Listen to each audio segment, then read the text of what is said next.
Hello, my name is Taylor Bybee, and I am a health education specialist at South Central Public Health District. And my primary focus is on drug overdose prevention, particularly opioid overdose prevention. So, this is a disclaimer I have to put on all of my presentations that basically just states that I am funded so that I can do these presentations by the CDC. However, the CDC does not dictate what I say in this presentation. So, what I say in this presentation may or may not be the official views of the CDC. So, the topics that we are going to go over in this presentation include opioid classification and risks of opioids, as well as opioid overdose risk factors, an introduction to Narcan, and how to respond to an opioid overdose. So, what exactly are opioids? Well, opioids are a class of drugs that are used to treat pain. And so they may be used to treat different types of pain, such as maybe moderate pain, such as maybe somebody like tweaked their back a little bit because maybe they lifted something wrong, or it could be something severe, such as being in a bad car accident. They're also used to treat short-term or long-term pain. So, example for a short-term pain can maybe be if somebody got their wisdom teeth removed, as that pain usually lasts for maybe a week or so.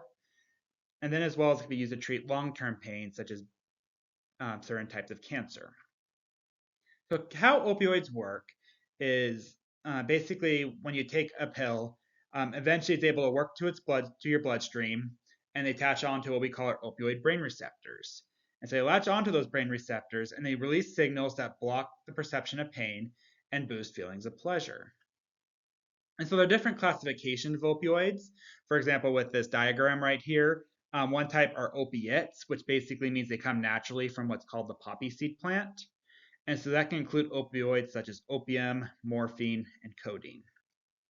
And if you go on the other side with synthetic opioids, basically that means that they're completely made in a lab. And so they kind of have unique properties. For example, fentanyl, which I'll go over in a little bit. Fentanyl is just an extremely powerful opioid. And then methadone, which methadone is kind of a unique opioid because it's not quite as addictive as other opioids. And so a lot of medical providers like to use methadone for people that are struggling with opioid use disorder to kind of wean them off of opioids. And then tramadol, which can be prescribed for people, but it's also an opioid that veterinarians like to use because it's really the only opioid that really works as a painkiller for animals as well.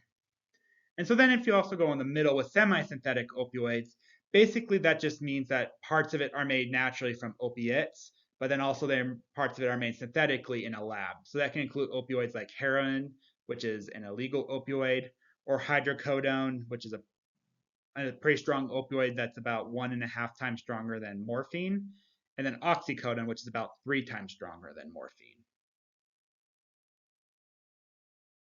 So opioids also do come with risks.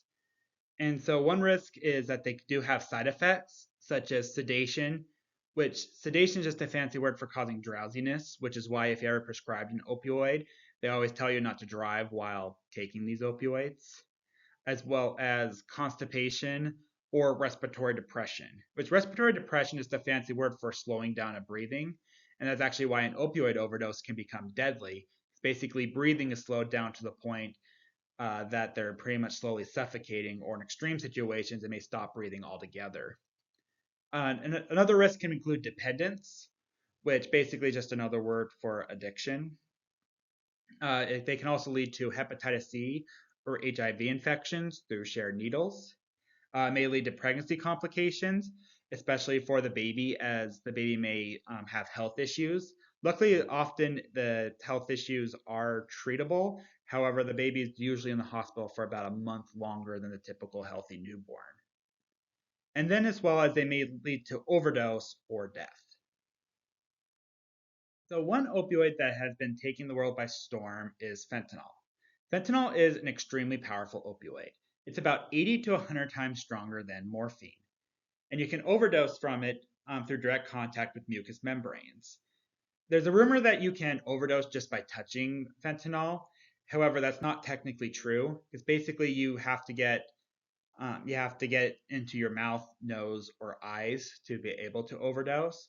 However, some people have accidentally touched it and maybe it's been on their hands and then they scratch their eyes or scratch their nose, and that's how sometimes they accidentally overdose. And so if you're ever suspicious that something has fentanyl in it or is fentanyl, just don't mess with it is what I usually recommend. I recommend just to contact law enforcement as they have the resources available to take care of it correctly. However, if you're in a situation that you have to, I recommend use PPE such as face mask and gloves. And if you think you accidentally touched it, basically just don't touch your face and just wash your hands as soon as possible. And also inspect your clothing for contamination. There are multiple risk factors that can increase the odds of an overdose. One is patterns of drug use, such as using alone. As somebody that is using alone, if they experience an overdose, they won't be in the state of mind to be able to call 911 for themselves, as well as mixing substances, and as well as combining opioids. For example, someone might not know that tramadol and oxycontin are both opioids, and they mix them together, and all that they do is just create a stronger opioid. The type of administration can also increase the odds of an overdose. For example, taking a pill is less lethal than using a needle and syringe. The quality of the opioid, which is kind of a given, stronger opioid, more likely to overdose on it. Tolerance can be a factor because if somebody uses opioids for a longer period of time, they can take a larger amount without overdosing compared to somebody that's never taken opioids before. Age can be a factor, physical health can be a factor, and as well as stigma, which stigma is basically just a word for a negative association about a group of people. And basically a negative stigma for someone that's struggling with drug misuse disorder may discourage them from seeking help or seeking treatment for their issue. Other overdose risk factors include a history of substance use or a history of non-fatal overdoses. So it's very important to safely store prescriptions if you have them, especially more dangerous prescriptions like opioids. And so keep them out of reach of children, family, friends, and visitors. Avoid easily accessible places, such as kitchens and bathrooms, as that's the place that a lot of people like to look. Lock medicines in a lockbox or cabinet. You can get lockboxes like the picture shown for depending on the size you get, anywhere between $12 to like $30. And then also keep count of those pills and medicines so that if something goes missing, then you will know, and then you may be able to help somebody if they're misusing them. So what is naloxone? Well, naloxone is a medicine that can temporarily reverse an opioid overdose by restoring breathing. And these pictures kind of show how naloxone works. So this first picture is kind of what I was describing earlier, how opioids work. So basically those red circles are opioids and those nail-looking things are brain receptors. So basically this first picture just kind of shows those opioids latching onto those brain receptors. And then the second picture kind of shows what naloxone does. And so naloxone are what these popcorn looking things are. And basically they have a stronger attraction to those brain receptors. So basically naloxone can force those opioids off of those brain receptors, and it allows that person to breathe again and reverses that overdose. Naloxone comes in a couple different forms. The first form is an intranasal form, which basically is like an allergy nasal spray. And basically you spray it in the nose and the naloxone is absorbed through nasal membranes. The second form is an intramuscular form, and it looks kind of similar to a flu shot, where basically it's administered by a syringe directly into a muscle. The intramuscular form isn't quite as common, as most people aren't comfortable with a needle and syringe, and it's just as effective as the nasal spray. It's important to note that naloxone only works on opioid overdoses. It will not work on other overdoses such as a methamphetamine or other types of overdoses. It is also important to know that naloxone cannot be abused or cause an overdose. The only known issue is its sensitivity, which is extremely rare. I've talked with law enforcement in our area, and they've never even seen this sensitivity, and they provide more naloxone than probably anybody else in our district. It's also important to note that the effects are temporary. Naloxone lasts for about 30 to 60 minutes. And after that 30 to 60 minutes, they may go back into that state of overdose. And so it's important to call 911 as soon as possible and get them to a hospital as soon as possible to make sure that they will overcome that overdose. So who should carry naloxone? First is anyone who's prescribed opioids who also has risk factors for overdose. Some states actually require naloxone to be co-prescribed with opioids. However, Idaho is not one of those states. However, some medical providers still co-prescribe naloxone with opioids. The second is anyone who uses illicit opioids or may be around someone who uses illicit opioids.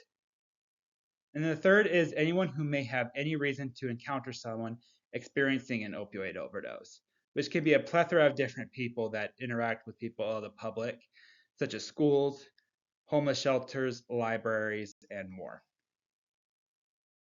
So where can you get naloxone? Well, first of all, you can get naloxone from any medical professional that can write a prescription. However, you don't even need a prescription to get naloxone.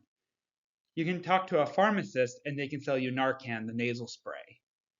However, nowadays you don't even have to talk to a pharmacist to get the nasal spray, as a lot of pharmacies now have it available over the counter, as it was approved to be available over the counter about 2 years ago. And I've seen it available over the counter at Walmart, Walgreens, and CVS Pharmacy.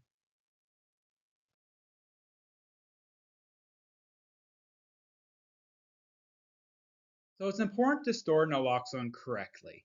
Luckily, it's very easy to store. Basically, you just want to keep it at room temperature. So what you don't want to do is you don't want to put it in the fridge or leave it outside or leave it in your car. Keep it out of direct and indirect sunlight because the sun can cause it to do funky things from the radiation and from the heat. Keep out of reach of children, which frankly should be any medicine or prescription. Let others know where it's stored in case of an emergency so that others can use it if needed. Also keep an eye on the expiration date. Typically naloxone lasts for about 2 to 3 years. However, if expired naloxone is the only naloxone you have, it's still recommended to use it because it will not harm the individual. It's just less likely to work than non-expired naloxone. So here's a quick step-by-step on how to respond to an opioid overdose. And the first thing you want to do is you want to determine or assess if an overdose has occurred. There are multiple symptoms that you can determine if an opioid overdose has occurred. The first thing is to look at the pupils in the eyes, as the pupils in the eyes may get so small that it doesn't even look like they have pupils. They may also be unresponsive, so they may just be completely passed out. And so you can try to stimulate them, such as gently shaking their shoulders, yell, or do what's called the sternal rub, where you use your knuckles and kind of gently rub on their chest. Their breathing may become really slow. And so basically, I recommend to try to see if their breathing is spaced out by about 10 or more seconds.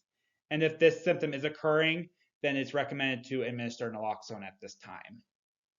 Also, their skin may get really cold, and as that's a classic sign of a lack of oxygen. And then as well as their heart rate may slow down as well.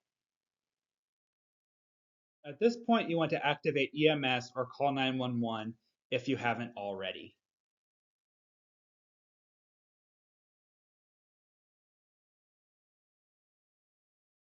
And then after calling 911, you can administer naloxone. Naloxone is pretty easy to administer, especially Narcan with the nasal spray. So first you want to peel back the package to remove the device, and then hold it with your index and middle finger on either side of the nozzle and thumb on the side of the arch of the device.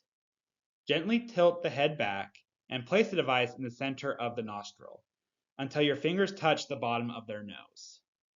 Then place the thumb on the plunger and press firmly to release the dose. And remember, do not prime the device, which basically means to press that plunger before you're ready to administer the Narcan. At this point, you can administer CPR or rescue breaths if you are CPR certified.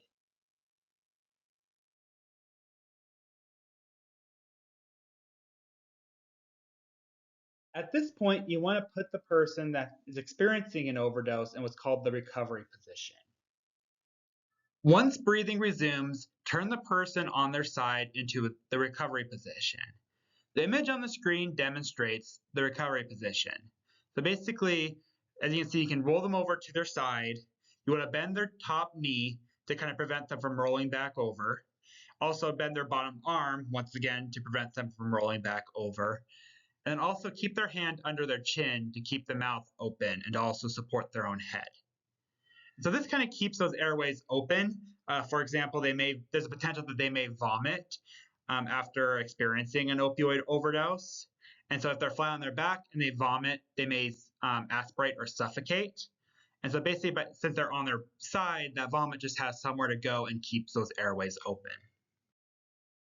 At this point, you want to stay with the person until EMS arrives.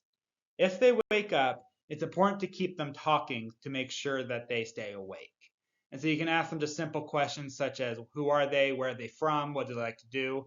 Really, the questions don't matter. Just the important thing is just to keep them awake until EMS arrives. That's one of the best things that you can do for somebody that's experiencing an opioid overdose.